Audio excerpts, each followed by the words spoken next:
हाम्रो करातेलाई चलाइरहेको प्राधिकारीहरूसँग यो कुराहरूबाट चाहिँ म अलिकति डिससेटिस्फाइड भएर चाहिँ म यो स्पोर्टलाई छोड्न लागेको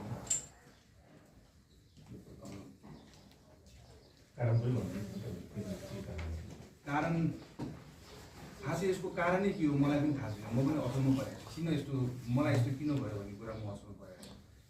केही समय अगाडिबाट यो कुरालाई सुरु गर्नु पर्दाखेरि 1900 एसियन गेम खेल्न जाँदाखेरि यहाँ हामी पुरस्कारमा थियौँ, सबै कुरा नर्मली थियो। मलाई त्यो कुरा त्यो टाइमसम्म मलाई केही पनि फिल पनि भएको थिएन, मलाई रियलाइज पनि भएको थिएन। मेरो स्पोर्ट्स लाइफ राम्रै गइरहेको थियो, मेरो आफ्नो व्यवसाय मेरो घराइसी कुरा पनि राम्रै गइरहेको थियो, सबै कुरा ठिकै थियो।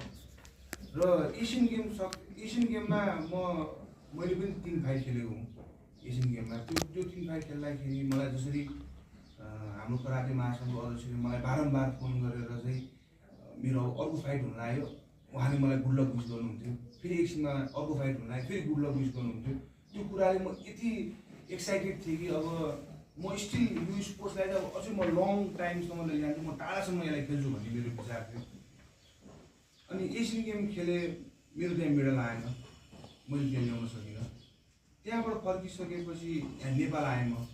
नेपाल आइसकेपछि अलिकति कस्तो कहीँ कतै इग्नोर फिल भएको कि जस्तो मलाई महसुस चाहिँ भइरहेको थियो। तर मलाई कस्तो फिल भएको थियो कि सायद मैले मेडल ल्याउन सकिनँ, करातेबाट अरू कसैले मेडल हाम्रो एरिकाले मेडल त्यहाँ ल्याएको थियो, त्यही भएर सायद उसलाई प्राइडेज गर्नु त स्वाभाविक हो, यो नर्मल ह्युमन नेचर होला भनेर मैले फिल गरेँ। तर पछि यही हाम्रो NSGF कल्चरल स्पोर्ट्स अवार्डको जुन नोमिनेसनमा म परेँ, पिपुल्स चोइस अवार्डमा, त्यो पढ्दाखेरि हरेक वर्ष देखेर आएको सबै कुनै पनि स्पोर्ट्सको खेलाडीहरू स्पोर्ट्स अवार्डमा पर्छ भने त्यहाँ आफ्नो कराटे आफ्नो फेडरेसन आफ्नो सङ्घले त सपोर्ट गर्छ नि।